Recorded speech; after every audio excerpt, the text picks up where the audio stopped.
This show is brought to you by listeners and viewers like you. EvanX.com Tesla accessories, our TeslaOwnersOnline.com community, and our Patreon supporters at patreon.com/TeslaOwnersOnline. Well, everyone, welcome to another episode of the Tesla Owners Online podcast. Listen, we haven't been doing too much over the summer vacation because, well, it's summer and we like to take a little time off. But hey, we're coming back with a bang. My friend Ian Pavelko is joining us on this podcast, but we have two gentlemen that have just completed the first European Iron Butt Cannonball run. We have Guillaume and Romans who are joining us in their Model 3, and we thought we'd have them on the show to kick off things and tell us all about their run. I guess I'll let you guys take over, but tell us a little bit about your inspiration and where this came about, how long it took, and give us all the details. So the inspiration basically was you, because we've seen the run that you made last year, Trans-Canadian run, so 6,000 kilometers in 73 hours. And the great thing about that run was that you were able to, it was live, so we could see your progress, and we could interact with you on Twitter. We could send you questions, and you would answer when you were not driving or sleeping, and so that was really inspiring, and it showed that even in the dead of winter, you could cross Canada at great speed, and that electric cars are the future, and the future is now. So, but you guys didn't do yours in winter like we did. No, because that would be impossible, because the route we chose, basically, there have been a few attempts in the past in Europe. So Tesla Model S's have gone from Tarifa to south of Spain, close to Gibraltar, up to North Cape. And we chose a different route because, in the US and Canada, it's coast to coast.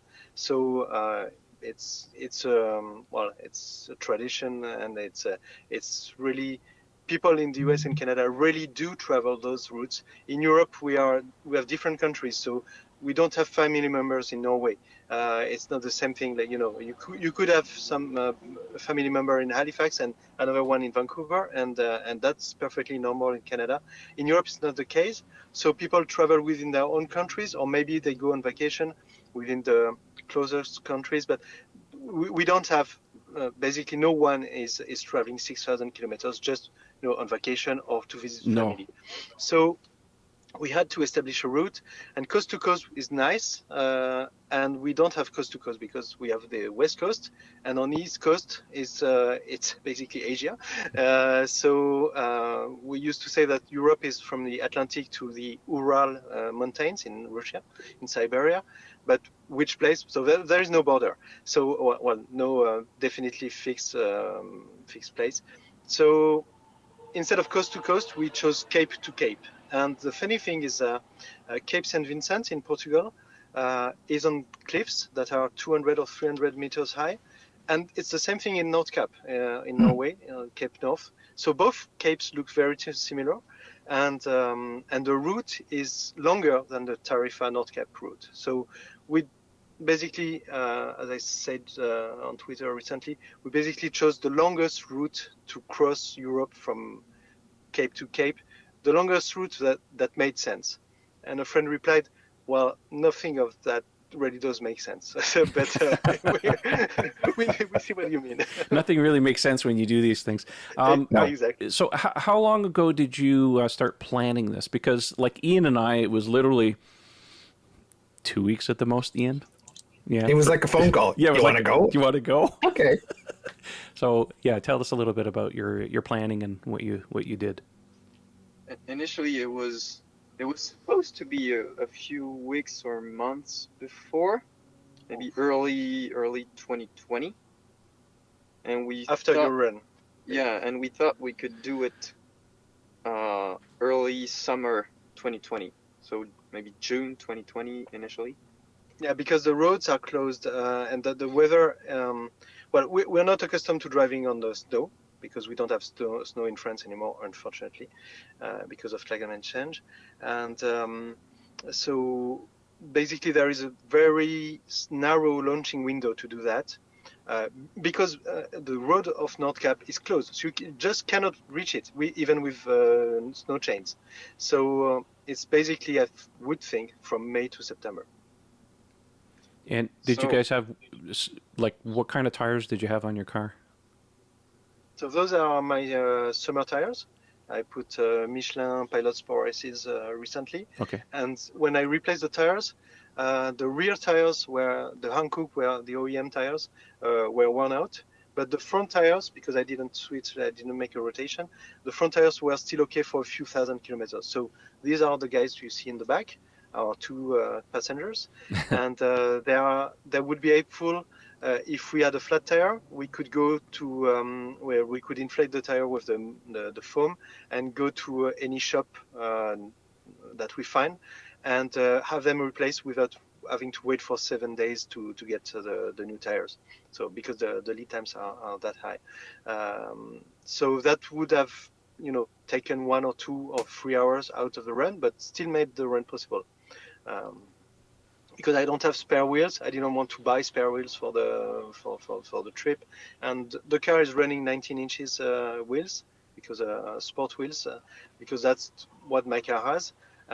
We could have made a better time if I had bought 18 inches with our wheels, but we wanted to show it's possible. You just go to Cape St. Vincent, you plug in the nav, you type Nordkap, and off you go with your car, with no special equipment. Well, just those tires that are there for backup. So 2 more quick questions. So your car is all-wheel drive, Model 3? Yeah, we both have a Model 3. Mm-hmm. So mine was one of the first Model 3s delivered in Europe in March 2019. I made a reservation on March 2016, March 31st, we all did. Just before the reveal. We all did. Exactly. Well, some people camped for more times than I did. I wonder who that could be. Yeah, I don't know, but just went to the store in the afternoon after work. So, but on the day of the 31st, before the reveal, and so I got my car in March 2019, and it's a long-range all-wheel drive, non-performance, with 19-inch tires. The sport wheels. And okay. And Romain just got his Standard Plus. Standard range? With 18 inches. Okay. And arrow wheels. Right. So basically, for a Cannonball run, if you have to choose between a long range and a standard range, the choice is obvious. And my car, in addition to that, has the FSD software. FSD option, mm-hmm. paid for. And in Europe, it's really crippled compared to what is available even to regular customers in North America. And it has nothing to do with the FSD beta software that's running. It's just autopilot in general, yeah. Yeah, it's enhanced autopilot, so we can. The good thing on the run was, so it keeps you in your lane, it keeps a safe distance, and on my car compared to Roman's one, when you touch the steering wheel and indicate at the same time, then the car does the lane change for you. In the US, it's automatic, though you don't have to confirm. In Canada as well, I think. Correct. Yes. Okay. So, but we have to do that. But still, it removes a lot of load. It also takes every exit for you. Yeah. It takes, that's a discussion we can. Yeah, that's certainly a discussion we can have with other people, because in Europe, for those of you in the US that might be watching, autopilot in the US is severely handicapped in terms of its features, because the regulators are being a lot more cautious, if you will, that is in the US. In Europe, you said US, Trev. Oh, sorry, yes, I meant in Europe in general. So, FSD, even though that they are testing it in the US, it's still going to be a long time before we see it outside of the of those borders. I know for a fact that they are testing it with internal employees here in Canada, but anyways, there's no sign of that. But anyways, that's a discussion for another day. But we'll talk about that later, because autopilot is a key to the success of a Cannonball run. Well, actually, let's talk about it right now, since we're on the topic. How much of it did you use in your course? Because I know with us, I think we used it maybe What do you think, Ian? What was the number? 50? I was keeping pretty steady track of it. It was about 50% of the time. Yeah. And the reason for that is because a lot of people don't realize this. Approximately half the distance of the Trans-Canada run, coast to coast in Canada, is all on single lane roads, which have a speed limit of 90 kilometers an hour. And if you want to go anything more than 10 kilometers or 6 miles per hour over that speed limit, which we didn't exceed by much, but we wanted to go slightly quicker than that just to maintain a decent time, not an unsafe speed, but a reasonable speed, you couldn't use auto steer. You could only use the TAC, the cruise control portion. So we didn't use autopilot for about half the country. We just used the TAC. And So that would be in the middle of the country? Yes, exactly. From around the prairies, essentially almost all of Ontario, because Ontario, you run around Lake Superior, and out of the 6,000 kilometers we did, Ontario represents 2,000 kilometers of that. It's quite a substantial difference. Distance. It's huge. Yeah, so the middle of the country for sure, and parts of the Maritimes here and there, going through in British Columbia, going through the mountain passes, same thing. So it winds up being about 3,000 out of the 6,000 kilometers where we drove the car manually or just with the cruise control. Yeah. But in your case, you're able to use it a lot more, I think, for sure. Yeah. I thought you didn't use it because of the weather conditions, the fact that it was on snow and ice. So that's part of it. Yeah, that's also true. You could also have put the steering, auto steer, but then you would have to manually accelerate, because then it's possible to use it this way. But basically, our premises was we want to establish a time from Cape Saint Vincent to North Cape, and to be well, let's go back to the why we did that. If basically too many people nowadays are buying fossil cars, even if they are equivalent electric cars, which are better in almost every way and cheaper to operate. Maybe the sticker price is a bit higher, but in the long run, it's cheaper to operate, because the gas prices just hit €2 a liter in Europe. For instance, in France. Wow. And so people don't realize, they just see the sticker price and they don't know how much their car is costing them. But so the reason we did that was to prove to any skeptic that it's possible to cross Europe in a great time with an electric car, driving the speed limit. Okay, because we want to establish that and to be able to show that EVs are evolving and they are getting better and better and better. And even today, someone with a Tesla Model 3 long range 2021 can beat our time by maybe 1 or 2 hours, because that car is so much more efficient. And my car is already 2.5-year-old. The battery has been, it's normal. It's got a small degradation. So a 2021 Model 3 long range gets 80 kilometers more range than my car. So it's really feasible. And how do you compare times if people are allowed to, drive 150 when it's 120? Of course, they would gain time, but then you don't show the real case, real usage, because most people drive at the speed limit or slightly above. But what was the limit? Would we say, okay, we decide to drive at 5 kilometers above the speed limit, or 10 kilometers, or 5%?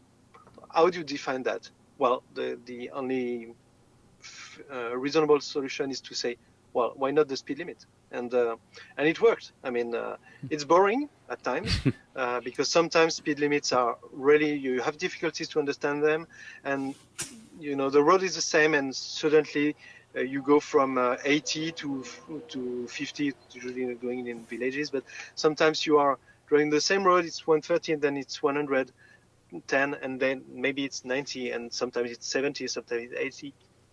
And it's difficult to keep track of what is the speed limit, the actual speed limit, especially, unfortunately, on our Teslas, because the map in the Tesla in Europe are really bad, and we've been complaining about that for a long time. We got an update, and it was much worse. So oh no! You'll see. We have on the run, we have all the proofs. We have a time lapse from beginning to end, showing the dashboard Good. with the speed at all times, and the speed limit that is shown on the car. And sometimes you'll see that we exceed that speed because that speed is wrong. So we had to pay attention a lot to the speed signs, and well, sometimes we didn't see all of them. You mentioned that your maps are worse. I'm curious, when you planned the trip along your stops, did you use exclusively the map or navigation in the car, or did you use something like a better route planner? Like we used the better route planner initially to put in more variables like temperature, speed, all those kind of things, and it came up with a number, which was our goal, and it was amazingly accurate. So I'm curious to find out what tools you guys used for planning your trip. It was a bit of both. Okay. The initial, like before the run, was a better route planner, which in our case, we probably didn't use realistic numbers, realistic values, because it was really optimistic. But during the run, it was not just a bit of both, it was a bit of the three, which is a better route planner, the Tesla system, and the human system. Yes. Yeah. Like a ninja. We can attest to the that human too. system is pretty good at reaching 0 to 1% at the arrival, except when it's bad. And when you hope for 10% and you're gonna arrive with -10, so you gotta slow down. And I can speak to the human system of making mistakes, because we did Yes, we did our run in 73 hours, 30 minutes, 27 minutes, I think it was. Even though Better Route Planner came back and it said it was about 72. Now, we could have met that run had we not made a couple of human mistakes. Like a couple of times we overcharged, another time we undercharged, so we had to slow down a little bit. Yeah, we did the same. Yeah. So, I mean, it happens. How long was the actual trip from start to finish? Like, how many kilometers exactly did you do? So 5,887 kilometers in 70 hours and 49 minutes. Wow, so it's pretty close. I mean, what was ours, Ian? 6,100 kilometers? Here's the. I wish I kept the numbers written down, but I mean, anyone can do the calculation. I think your average speed was about, for the entire trip, including your stops, would worked out to around 80. What was it? 86. Just below 2,000 kilometers a day. Right. So it was. Let's do it now live on the show here. So I got my calculator. So the total trip. We'll do it live. 5,887. Yeah. Total distance. Okay. Divided by 70. It's 70 hours and 50 something minutes. Well, I'm thinking about ours all again. Yeah. So I think it was about 70.85 hours is what I worked it out to. So yes, you were just over 83 kilometers an hour. I think I get 83.1 kilometers an hour as your average speed. We have a data logger as well. We use good. TeslaMate, which is a free open source data logger. Mm-hmm. And many thanks to Bob Jouy, who helped us. Bob's a great guy. Set it up. So he made a great explanation on a forum in French, Automobile Propre, and so he even found a cloud server. Oracle is giving for free cloud server time. So we set it up, and we have TeslaMate. So we have all the data, all the charging speeds, all the speeds, all the stops, the duration of the stop, and so on. We'll put that. We'll disclose all that when we come back home, because obviously right now we want to enjoy our vacation in Norway and the rest of Europe. And also we have the footage, which is 250 gigabytes of 4K video. So we definitely need a fiber optics. Yeah, you don't want to be doing it on your phone connection. So to answer your question, so the 5,887 kilometers means an average speed of 83.8 kilometers an hour for the whole run, including brakes, including charging. Yeah. Yes. Everything. Yeah. But if you exclude charging, we're only at 97.2. So like just driving, the speed limits mean we're only at 97.2.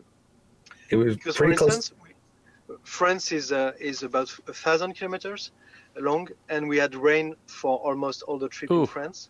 So we hoped to have 130 speed limit, But in France, when it's raining, the speed limit drops to 110. Everyone is driving 130, but we were driving 110. Right. It will show on the time lapse, and well, that's how we set the rules, and we abide by them. And so we lost on 1,000 kilometers, losing 20 kilometers per hour. You lose a lot of time. Yeah, it's brutal. I'm curious. I guess your rules were pretty similar to ours in the sense that the only time you would do anything other that was basically you only stopped the charge. So you would charge, then you would washroom and eat or whatever you needed to do.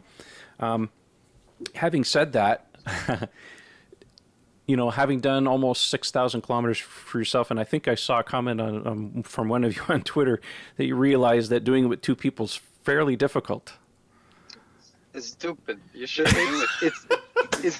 It's because of you. It's the most idiotic thing you could ever imagine. It's brutal. I love the honesty in that statement. Yeah, the car is fine. There's no issue with the car. The autopilot is great. The weather was okay.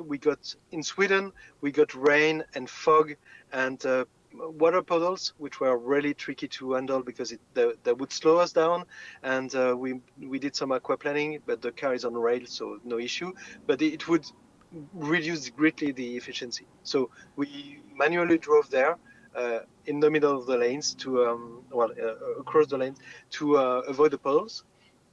And but so every technical aspect, the chargers were perfect, everything was fine, except the human part. In particular, for myself, on the first night, the night before, I slept only 5 hours because I was so excited. And on the first night of the run, we left at sunset at Cape Saint-Vincent because it's so beautiful at sunset, so we didn't want to miss that. And we figured out that it would be better to reach Paris after the traffic jams and then to have the run in German highways at unlimited speeds during the night where there is no traffic. So terrible idea. Yeah, that was would have been better during the day. No, that was a great idea. That was great. Anyway, I'm so glad you explained that, Guillaume, because I couldn't figure out why you would want to leave in the evening. I thought for the body, for your circadian rhythm, it would be tougher than leaving in the morning, but that makes sense. It was obviously. So I didn't sleep. I slept only 5 hours on the night before, and on that first night, with all the excitement and starting the run and trying to understand what happens, and the first part was very hard because the southwest part of Portugal doesn't have so many superchargers, and we decided early on that we would only use Tesla superchargers because, from our experience, this is the only reliable charging network. Mm-hmm. It's fast and it works. That's what you need. You don't want to come to a charging station and fumble with the apps, the cards, trying to work. Oh, this one doesn't work, so you get the other one. We didn't want to mess with that. So only Tesla. And the first chargers that we wanted to reach was a bit complicated. We had to take some back roads, not only highways. And we skipped a charger to gain time. Because we started from Cape Saint-Vincent with 88% charge, so we were able to skip the first charger and reach the last charger, the second charger, with 1% battery, which was the only time during the run where we reached with 1% without really wanting to. It was more constraint. Later on, we reached with 0%, but on purpose. So that night, I slept only twice and maybe 30 minutes each, and I was really, really tired from the beginning, from the get-go. The first day we arrived in France, and I was already really, really tired. I just couldn't sleep. It was not comfortable. I had made the mistake not to take, the aviation neck collar. Like this. Yeah, I have one at home, and I didn't think of it.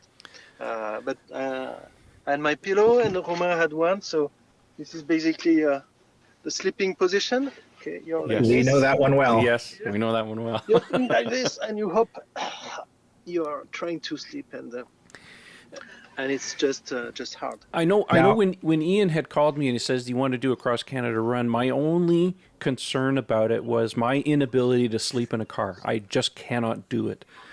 Fortunately for me, I bet you did. well, Ian knew this in advance, and thank goodness, because he came fully prepared. So not only did I have a blindfold, but Ian knew my condition in the sense that you need sensory deprivation. Yeah. So he brought a fairly heavy, not a bed comforter, but a heavy blanket. And I had my blindfold and some earplugs and a nice comfy pillow. And boy, did that ever work well for me. I'm glad he did that. You just showed us your pillow. Did you do anything else other than that? Did you have earplugs or a blindfold? No, we had. It's here. Yeah. I had a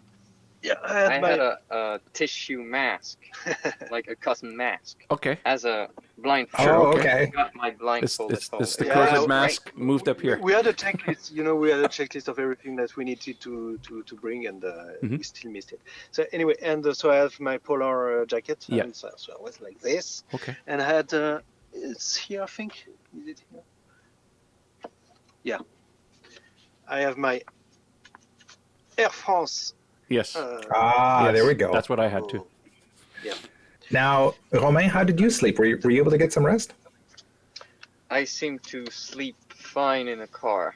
Oh, Just the that opposite of me. blindfold, sometimes not even the blindfold, and just sleeping. I don't know. Wow. I have proof on video.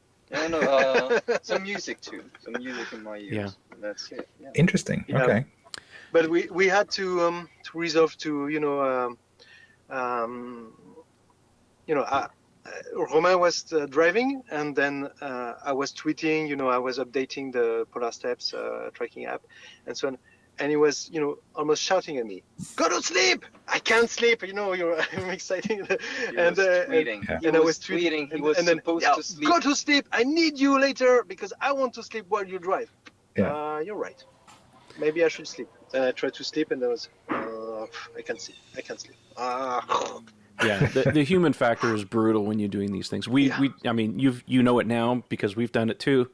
It's not fun. I mean, there are things you can mitigate for some of that stuff, but I think one of you had made a comment on Twitter that these kind of things really should be done with 3 people. FineLab has a line of protective coatings that were engineered to protect your Tesla's paint, leather, carpet, plastic, and wheels, effectively blocking all those UV rays and environmental factors before they ever get to ruin your brand new baby.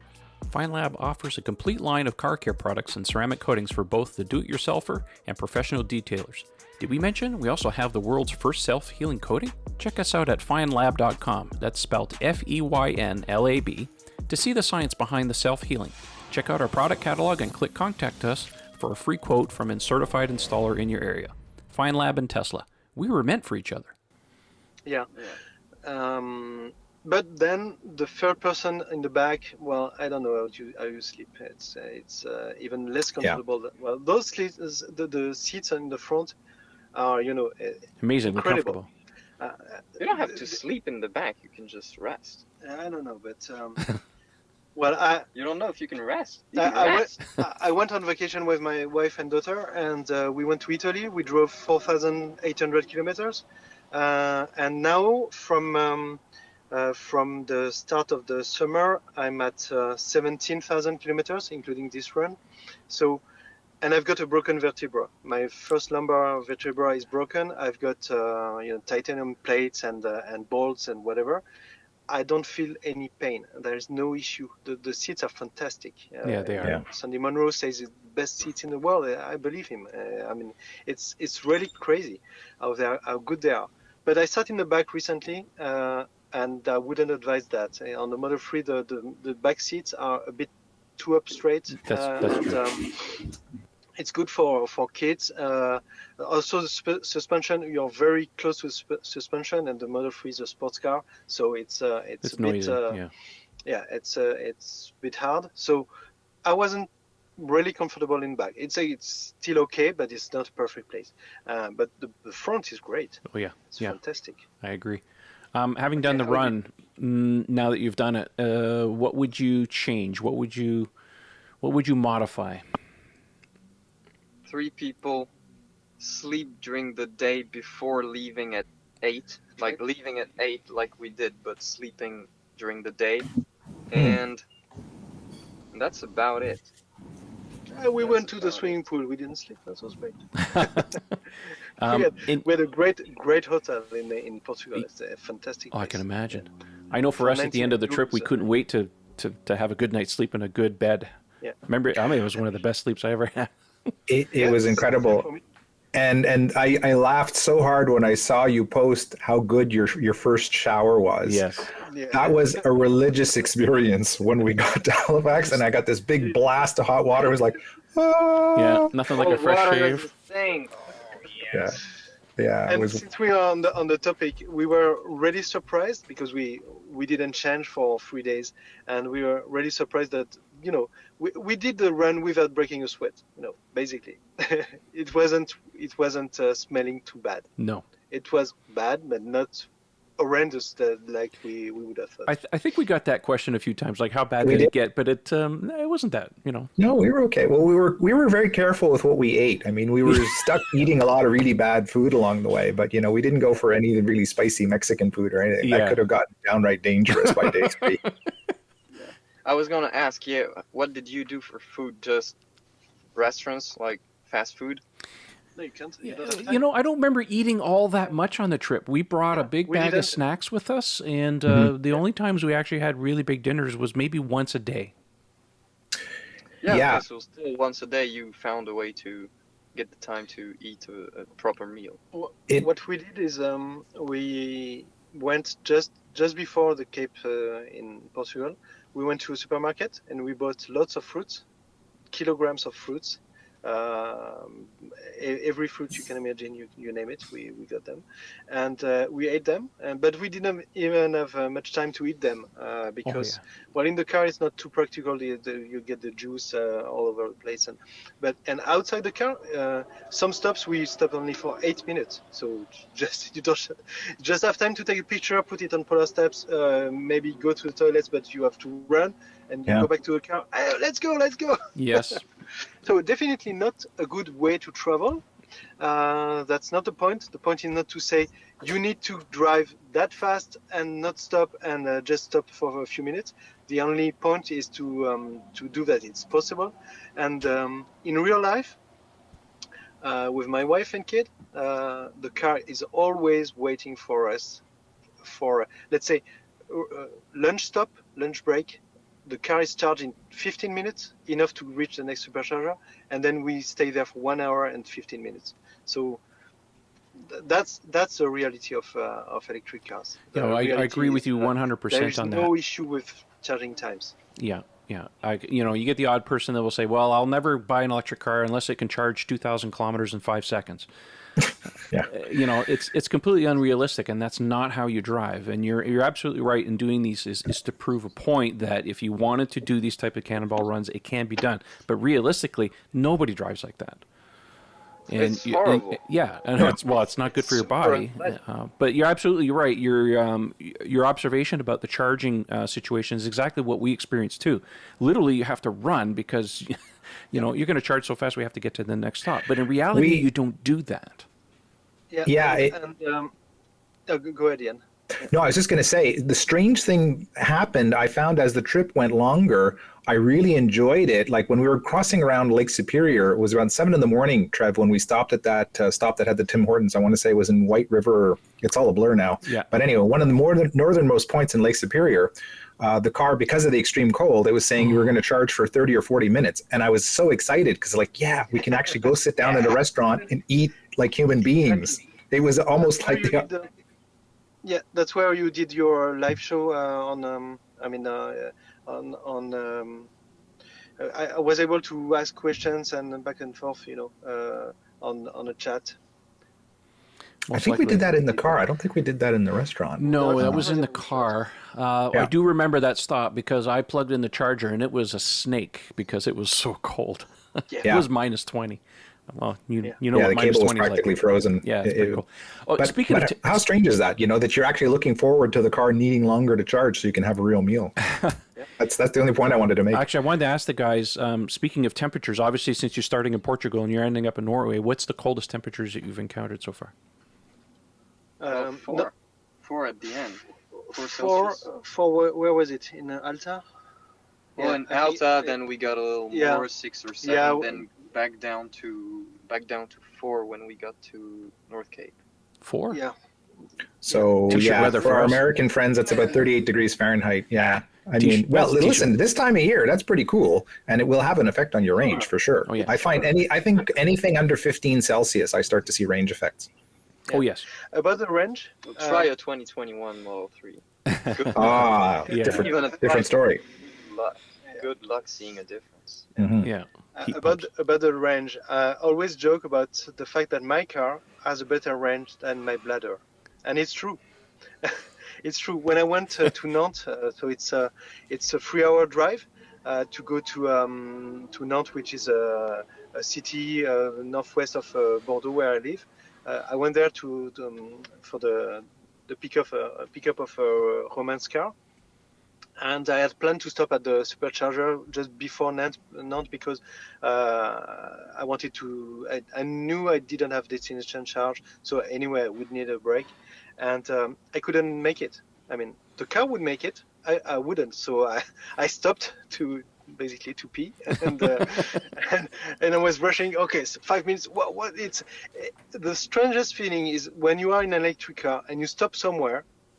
If there isn't a charger, you feel like you're wasting time. Yeah. What? I'm stopping and I'm not charging. You know, Yes. the rule is always be charging, ABC. Yeah. And even if I didn't need to charge, but so that's how it works. I mean, when people say I drive straight 800 kilometers, you know, like 7 or 8 hours, I say you never stop, you don't pee. No. Okay, No, you have to so- pee. Even if you're driving, there's a couple of Yeah. times when we actually peed right in the car. We had to use, let's call it, our very sophisticated onboard purging system. Yes. Came in handy. Sounds cool. Yeah, but because you didn't have much choice, because basically you stopped at every charger on the way, because Correct. spaced the correct time, correct distance. But in Europe, actually, one of the puzzles we had to solve is there are too many chargers. So which one do we choose? Which route do we choose? Okay, let's take this one. There is a V3 charger because this one is a V2, but the V2 route is shorter. So what do we do? And so we had to solve those puzzles. But basically, we did that one step at a time. So we left Cape Saint-Vincent, we plugged in North Cap, and it showed us some options. And we said, okay, well, we'll take this one. And then we arrive at the next charger, and then we have 10-15 minutes to figure where we're going now the next stop. Did you have any chargers that gave you trouble? I know for us, when we started the trip mainly because Tesla had instantaneously lit up 23 chargers to fill up a large gap in the prairies for us. And the worst of it was when we hit northern Ontario. I guess the smaller towns just couldn't get enough power for the V3s. And it was so early that we had some trouble with some of them being down. Did you guys encounter any problems with it? I know the supercharger network is very reliable compared to others. But did you have any bad experiences on any of them on your trip? We had one where we plugged in, ran to the toilets, came back after 3-4 minutes, and it hadn't started the charge, Oh, which felt like, oh man, just lost 3 minutes, which Yeah. like, it's 70 hours. It doesn't matter that much, but dang it. Yeah. The thing is, it's a testament to the fact that the network is so reliable. You get in, you park the car, you plug it, and then you run to the toilet. You don't even look at the charger because you know it works. yes. And then sometimes it doesn't work, but it's so rare. I mean, in 2.5 years of ownership and 50,000 kilometers, maybe 3 times I had a charger not working. Okay. And during this run, we stopped at 31 superchargers. So there was this time in Angoulême where it didn't work. We just moved to the next stall and it works. And the second thing was in Guarda in Portugal or Spain, where we came in, we plugged it, and the speed was, it's a V2. The speed was 109 kilowatts. And with the stage of charge we had, I think we had 3, 4, 5%. 109 was too small, so we moved to a next stall, and then we got 140 free nice. immediately. So that stall definitely had speed issues.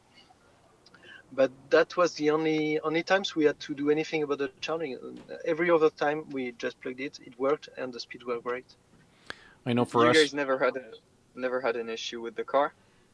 No, during the no, run? the car was perfect. Well, I mean, we've told the story where we had issues with the car after the run, Yeah. where Yeah. Ian had. I PMS? mean, you have to remember, Ian Yeah. and I had both gone to Florida a few weeks prior to this, and of course, him traveling all across. So he had done approximately about 100 charges. 100, 105 superchargers in a 5-week period with almost no recalibration on a level 2 in between. So I could tell on the way out when I got down to 2 or 1% on my way to go to meet Trev in Vancouver, something strange was happening because the car was becoming very lethargic. Like I remember crawling into one charger at 1%, the car wouldn't go more than 50 kilometers an hour. I've never seen that before. Yeah, that was odd. So like, And it went into service in Calgary prior to arriving, and they scanned the pack and said, your pack is perfect. It's just your BMS might be a little confused. You need to do some, 0 to 100s and back on a level 2. And like, not going to happen. I don't have that kind of time. So it was flawless coming back across the country. The lowest we ever reached was about 5%, again, because, we were running in really extreme cold and there were so many variables. We didn't want to risk going lower than that. So below 5, reaching 5, we had no problems at all.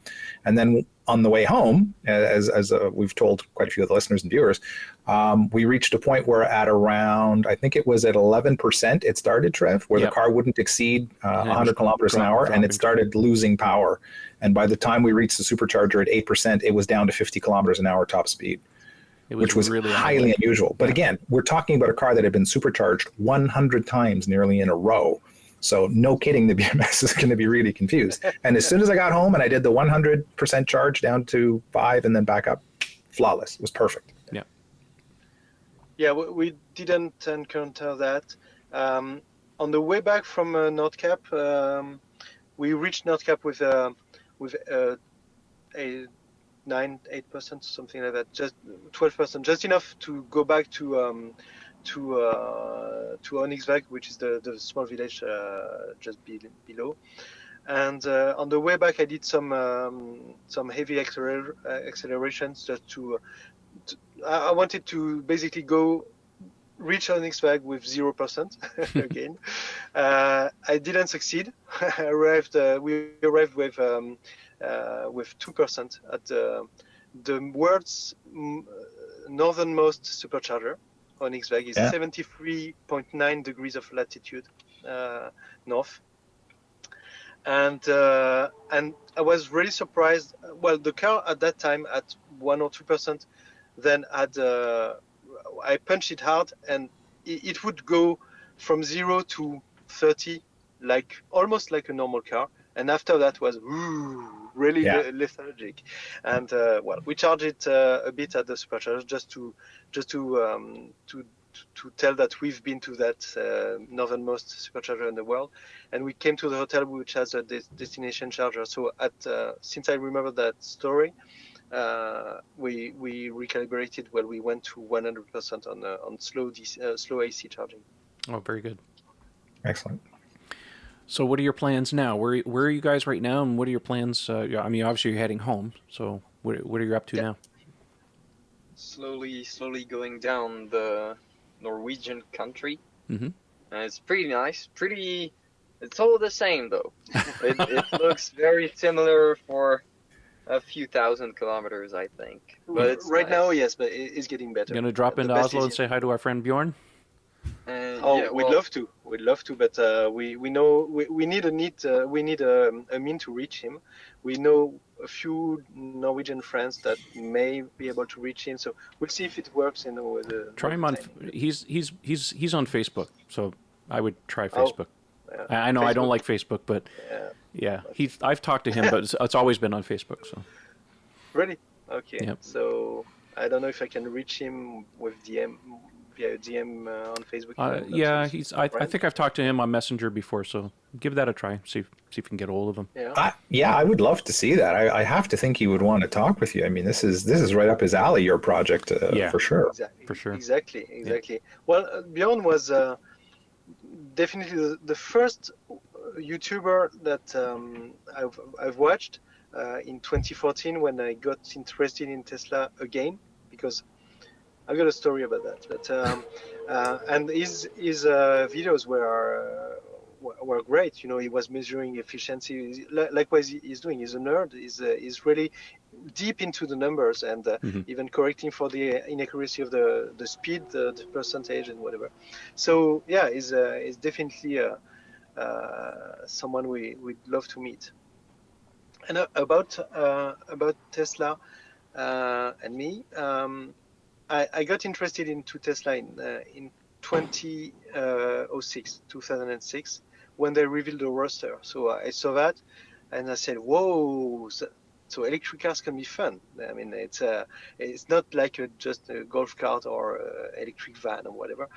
And so obviously it was a toy for rich people. It was the price was more than $1,100 or euros when it was shipped in Europe. So I couldn't afford that kind of car, and I did not have a use for it anyway.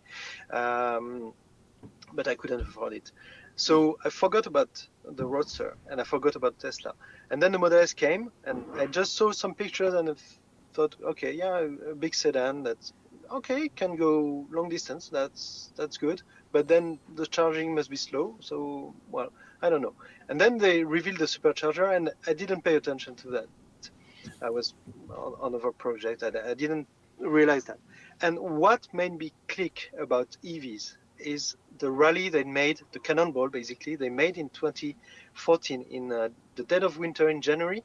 They crossed from Los Angeles to New York in 3 days, and with 2 Model S's, and the support van broke down. You know, fossil van broke down. Mm-hmm. The Model S's were flawless. They encountered crazy snow like you did in the Rockies, and they made it. And I was, whoa! That was the the haha moment. You know, wow, this is it. The electric cars are they can work.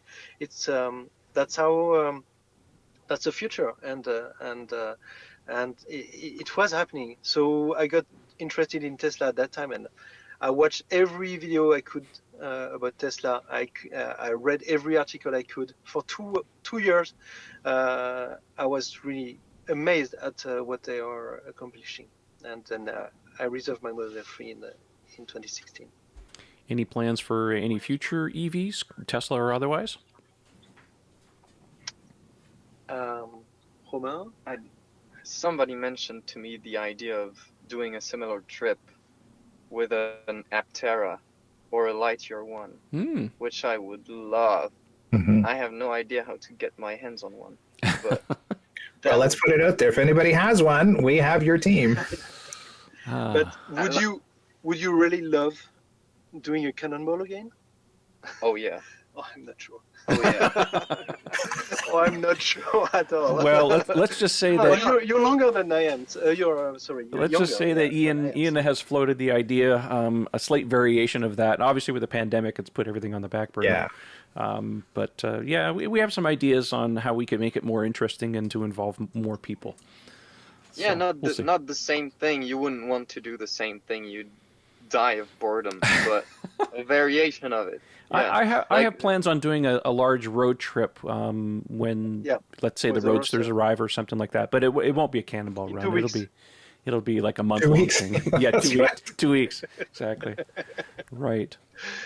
Plans for new cars. I first test drove the Model S in 2015, and that's a big car. You know, for Europe, it's a huge It's a car. big car, yeah. And I loved it, but that was too big for me. So I was really interested in Model 3, which is a perfect size for Europe. And so I got Model 3, and I didn't get a Model 3 performance because I wanted a performance, but I wanted also to be able to rent my car on the equivalent of Turo, which is Drivey in France, and now it's been bought by GetAround. And I just didn't want the renters to mess up with track mode, because that's the first thing they would do is to destroy your tires and destroy probably the car using track mode. So I bought a long range instead of that, and I bought the wheel options because they look nice. They are less efficient, but they look a lot nicer, in my opinion. And so I saved 1,500 euros by not getting a performance. And I bought Tesla shares for that price. I got 40 shares. And so those 40 shares now are 200 shares. So I basically got free of charge Model 3 performance if I want with those shares. Mm-hmm. But I think that my next car might not be a Model 3 because I'm going to start to drive for work professionally. And so maybe I need a better seats in the back for the passengers. So my next car is probably at 99.9% now. It's going to be a Model S Plaid. Oh, wow. Wow. I just have to wait until the Tesla share goes high enough so that I can get the Plaid free of charge. Yes, So I understand. that's the plan. Absolutely, yeah. Very Yeah. cool. And you guys, apart from like road trips, any ideas, any plans for something insane of the sort? Something endurance-wise or physically pushing the limits, or I don't know. Any Ian? ideas? We're too old for that. That's okay. We did it. I think No that plans? it's hard to imagine something that would have been physically tougher on us than doing 3 days nonstop across the country. I mean, you guys obviously understand that now. I mean, Yeah. yeah, it'd be fun to come up with a different type of project. I mean, taking the car to the track last year was a real blast. I mean, I couldn't do it this year. There was just too many other things going on, but I want to get it back there and do more time on the track. It's a very different experience, but it's incredible how fun this car is. And again, prior to us recording the show, we were having a little conversation, and it's the one thing about these cars that really blows my mind is, Tesla is a company that's trying to solve the autonomy problem, right? They're trying to make cars completely autonomous, so that you can have low-cost transportation available to everybody. It's a completely different vision of the future that I have as an enthusiast. But at the same time, the cars are so incredibly fun to drive. Like we're so lucky that we have a car that, you can take to the track, you can take on a twisty road and have as much fun as any other car I've ever owned, more, in fact. And yet when you have a long, boring highway drive, you just click on autopilot and the car does it for you. It's so remarkable that exists in the same automobile. I guess you have to be thankful that it didn't start like from day one as we're gonna make cars autonomous. Because it started at day one with we have to make a car that's fun, practical, and electric. Yes, exactly. I mean, they could have built an electric Accord or an electric Toyota Camry, and it would have suited the job for most of the population perfectly. They didn't. They smashed it out of the park. They built one of the most fun sedans that you can drive at any price point. Your point, Romain, is exactly right. They had to prove that they could be better. Or in Elon's really elegant statement, we had to build a car and prove that electric cars didn't suck or didn't have to suck, I think is what he said. Well, they definitely don't suck. No. Oh my God, no. Sure. No. It's so mind-blowing. I was on vacation earlier in the Alps, and so there were a bunch of kids that said, "Oh, you have to Tesla," and then so I made them play in the car with the beach buggy game and so on, and say, "Oh, it's so fun," and then say, "Do you wanna ride?" Okay. So I asked their parents, "Is it okay if I give them a ride? Promise I won't hurt them. We won't have an accident. It will be safe and so on." But so the twisty roads in the Alps were perfect. Speed limit is 80. No need to go faster than that. If you take a turn at 80 on those roads, it's like the first reaction was, "Oh, it's like Space Mountain. It's incredible." It's true. That's so wow. And they were like this. "Oh, yeah, we're gonna die." But it's okay, relax. That's fine. But the thing that makes it strange is the absence of noise. So that they don't expect that. Yes. It's crazy. And just another note. My wife and kid, while I'm away, they said, "Okay, we have to treat ourselves as well. You're going on a trip, so we do something." So my wife said to my daughter, "Okay, next weekend there is a surprise, but you have to wake up at 5 in the morning." "Oh, okay. We take the train." "Oh, where are we going?" it's a surprise. Okay. And then they ended in Disneyland Paris. I hate that place. I've never been there. I hate waiting in line for, for rides and so on. Well, if there was no line, I would go. No problem. But those lines, it's crazy. Anyway, so they went there, and they called me and they say, "Oh, we've been to Space Mountain, whatever." But yeah, it's kind of boring. I mean, when you have a Tesla, it's When you have a Tesla, you have Space Mountain every day. Yes. yeah, Get spoiled. They say definitely it's okay, but in your Tesla it's faster. You get more G. So they try to go to the another attraction which was higher speed, more G's, but my daughter is just below 1.4 meters, and so they couldn't go. Oh. So Oh, that anyway. sucks. Cool. Well, gentlemen, I don't think we want to hold you up any longer. Do you have any closing things? Anything else you'd like to say before we sign off? Thank you so much for inspiring us to do that crazy, stupid trip. That was really, really a hard thing to do, and so it makes the reward so much better because we are really proud of what we did, and the fact that we survived first, because rule number 1 was do not crash, and autopilot was such a lifesaver because we were 2, but really 3 driving, because you have the pilot, the autopilot is there, and the copilot is sleeping on the passenger side, and that was a great thing to do, and we hope that now we have a link. It's cannonball.teslastars.fr. If you ever hear someone in Europe that says, "Well, it's impossible to cross Europe in an EV," and so on, just tweet that, send him that link, and it brings you directly to our PolarsSteps app, which is a fantastic app, by the way, that tracks every place you've been, and you can zoom in, zoom out, and see the pictures and so on.